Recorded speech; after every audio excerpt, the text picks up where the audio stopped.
So let me be real with you.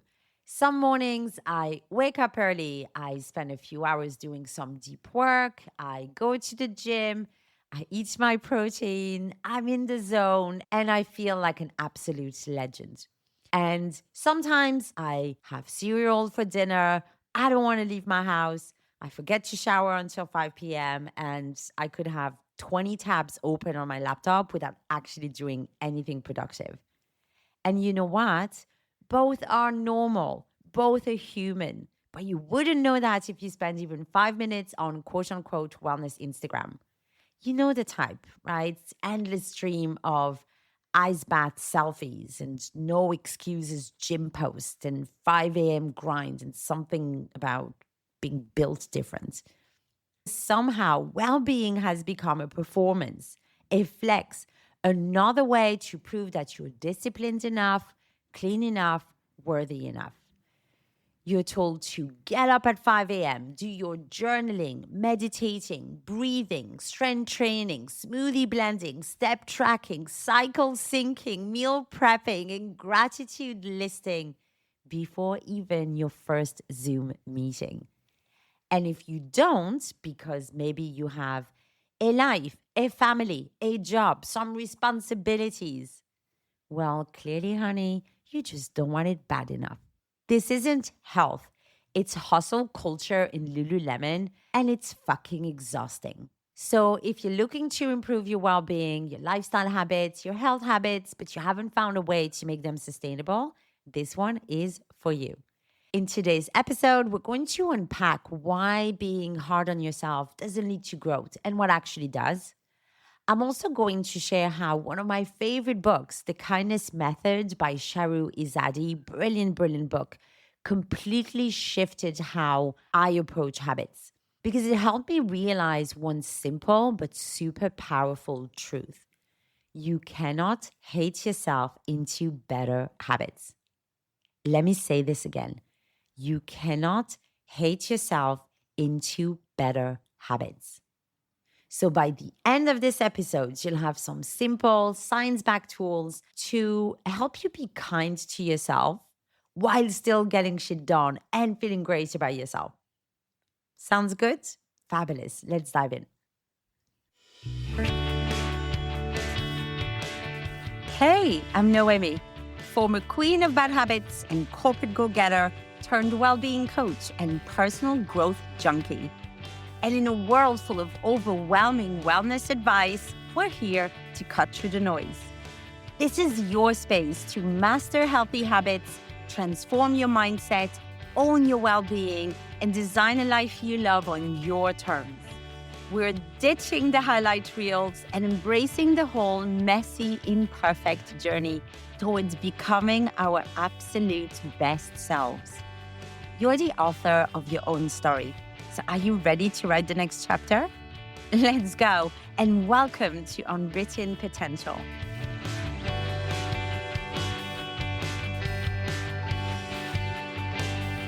There is a French saying, you have to suffer to be beautiful. Awful, I know. And I remember hearing it as a kid. I must have been like 7 or 8 and totally internalizing it. Like, oh, right, got it. This is the rule. If I want to be beautiful, it will have to come at a cost. And honestly, I carried that belief into so many parts of my life for a really long time. Yes, my beauty routine, but also my studies, my work in the gym. Like, I really thought that if it doesn't hurt, it doesn't count. That struggle is part of the deal, that pain is part of the deal. And most of us have internalized that message, right? We believe that real, meaningful change requires grit and pain and pushing through. No pain, no gain. Go big or go home. Hashtag no excuse. And especially for women, we're constantly made to feel like we're never doing enough. And there's a lot of pressure to perform constant self improvements. And it leads to stress, it leads to anxiety, burnout. It literally wires our brains for chronic stress. So when we fall off the track or just having a totally normal human moment, We tend to self criticize. We double down. We try to guilt trip ourselves into behaving better. But let's just pause for a second.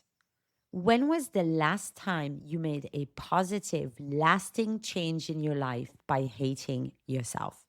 I'm talking about a real, sustainable shift in how you live. Exactly. We've been sold the idea that self discipline equals self worth. But that equation is totally broken. Like that tough love approach might get you moving for a little while, but it almost always leads to burnout. And it keeps you stuck in that same loop. You mess up, you feel bad, so then you go and push harder, and then you burn out and rinse, repeat again and again and again. So here's the thing, putting pressure on yourself might feel productive, but it's not. Go big or go home or no pain, no gain might create a short burst of action for a little while, but it won't work in the long term. And yes, the research definitely backs that up. Okay, let's quickly peek under the hoods. What's really happening when we try to muscle through change versus when we approach it with kindness? When you're forcing a new habit, like white knuckling it, all that pressure is like an alarm bell going off in your nervous system. It signals stress, your cortisol, that's your stress hormone, spikes, and your brain basically shift into fight or flight mode. Now, when your brain is in that kind of panic mode, it's not focused on learning positive new habits. It's just trying to survive what feels like an immediate threat. Think about it. If a lion was chasing you, would you be focused on calmly learning to speak Spanish? Probably not. Your brain prioritizes immediate survival over long term learning when it feels threatened. Definitely not the vibe for lasting change, right? But here's the game changing part and why kindness is key. When you meet that internal struggle with a bit of understanding, some actual self compassion, the kind of compassion you would show a friend, it's like hitting the calm button for your nervous system. It sends a really powerful message to your brain. Hey, you're safe. You've got this. And that feeling of emotional safety is everything. It's what allows your brain to relax enough to actually learn, adapt, build those new positive neural pathways. When the threat is gone, the part of your brain responsible for planning and decision making can come back online. And that's actually what Sharu Izadi talks about in her book, The Kindness Methods. I could not recommend this book enough. You can get it on Amazon or maybe in your library. It's awesome. And she explained that often those habits we beat ourselves up over, they actually started as our best attempt to cope, to feel better, more in control, to feel safer at some point in our lives.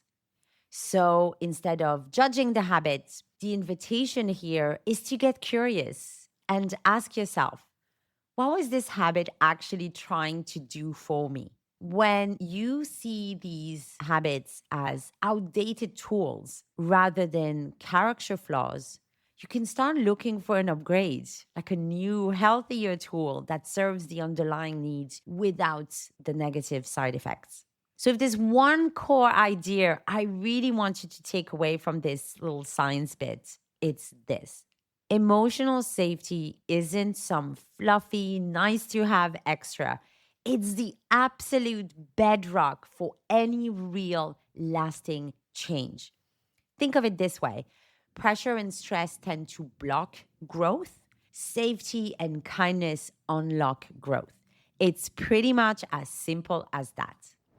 All right, so now you're probably thinking, cool, self compassion sounds nice in theory. But what do I actually do when I'm standing in my kitchen at 9 p.m. eating cereal straight from the box? Okay, personally, I reframe this as eating breakfast food at any time of the day is one of the great perks of being an adult. Here are three science backed strategies to help you be kind to yourself and still get shit done. Strategy number one, name it with kindness. This one is deceptively simple and widely effective. The next time you're trying to start a new habit or let go of an old habit, and you catch yourself spiraling into self criticism or guilt or even worse, shame, I want you to try this. Pause, take a breath, and name what's happening out loud if you can. That's it. You could say, this is a tough moment, or, okay, I'm feeling overwhelmed right now, or, wow, I'm really beating myself up. And why out loud? Saying things aloud can help us externalize the feeling, create a little bit of distance between you and whatever overwhelming emotion you're feeling. It makes it an experience you're having rather than who you are. When we name our experience with compassion instead of judgment, you signal to your brain, hey, it's safe. You don't have to go into survival mode. You're good. And it helps calm your nervous system, brings your thinking brain back online. So you can actually choose what to do next rather than just reacting. Dr. Kristen Neff, she's a leading researcher on self compassion, and she calls this a self compassion break. It's about noticing your suffering, reminding yourself that suffering is part of the shared human experience, like you're not alone, and then offering yourself some kindness. And it's super simple, but it lowers your stress hormones, it increases your emotional resilience. It's like giving your brain a hug, saying, I see you, let's take a beat. Strategy number two is reframe the why behind your habits. So here's the truth. Most of the habits we struggle with, that could be procrastination, doom scrolling, snacking mindlessly, they're not random. They serve their purpose once. Maybe if you're like me, scrolling helped you feel connected to the world when you were feeling a bit lonely during the pandemic. Maybe that glass of wine helped you transition out of a really stressful day at work.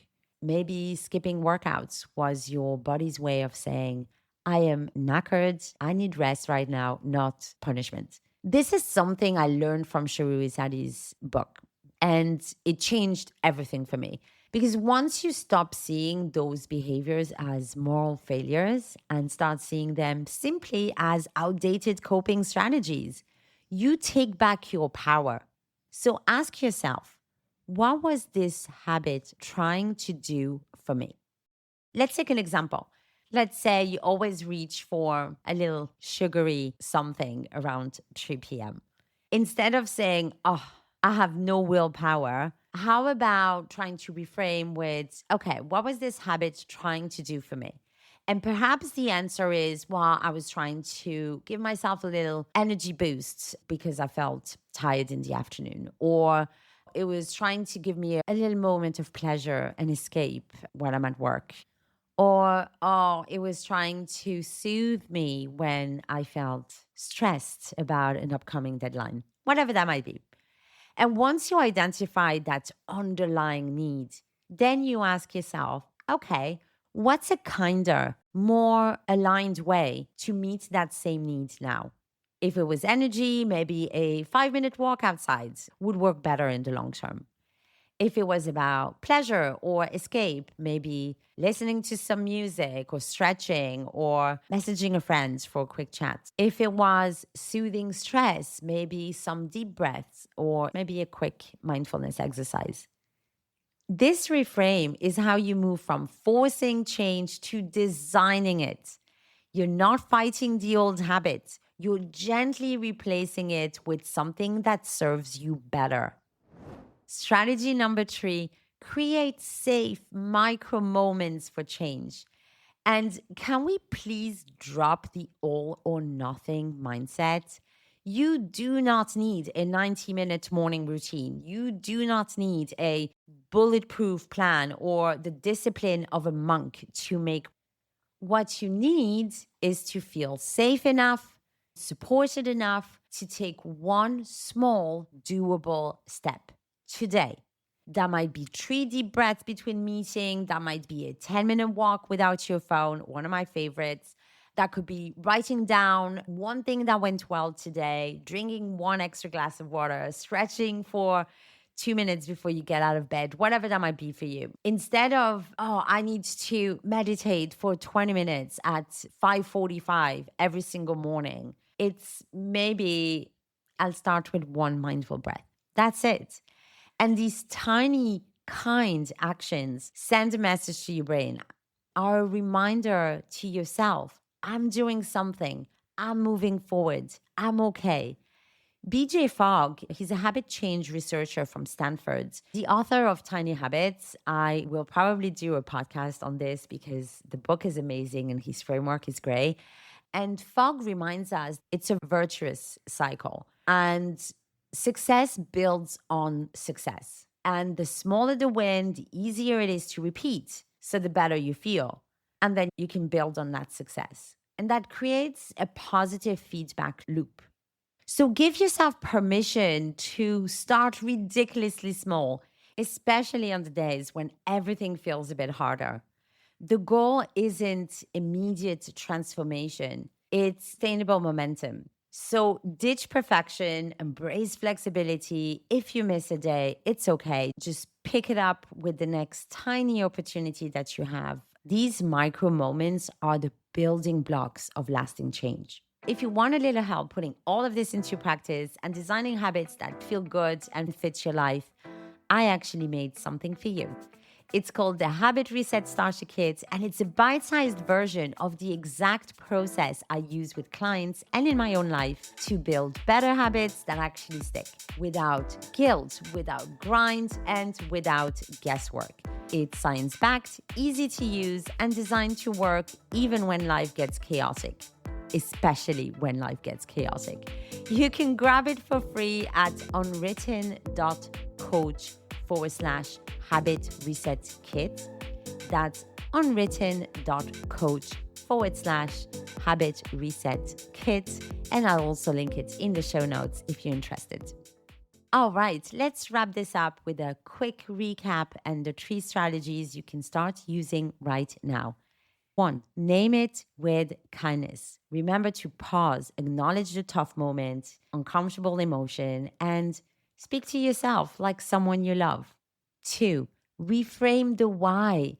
Get curious about what that old habit was really trying to do for you, and then choose a better, kinder tool to meet that need. 3, create safe micro moments. Start ridiculously small, stay kind, build momentum, and really ditch the all or nothing mindset once and for all. Because this isn't Sparta. It's Thursday, and chances are you're knackered, but you're also doing your best, and that counts for more than you think. Real well being isn't about control, it's about connection. Connection to your body, to your vision, to your truth, and to your actual life. It's about progress, not perfection, and meeting yourself where you are with compassion. Thank you so much for being here with me today. I hope something in this episode clicked for you. If it did, I would absolutely love to hear from you. You can comment wherever you're listening to this. You can DM me on Instagram at unwritten.coach, or you can drop me a note at Noemi, that's Noemie, at unwritten.coach. And if you think someone in your life needs to hear this, send it to them. We're changing the wellness game and we're doing it gently. Take care of yourself. You're doing great. Until next time, bye.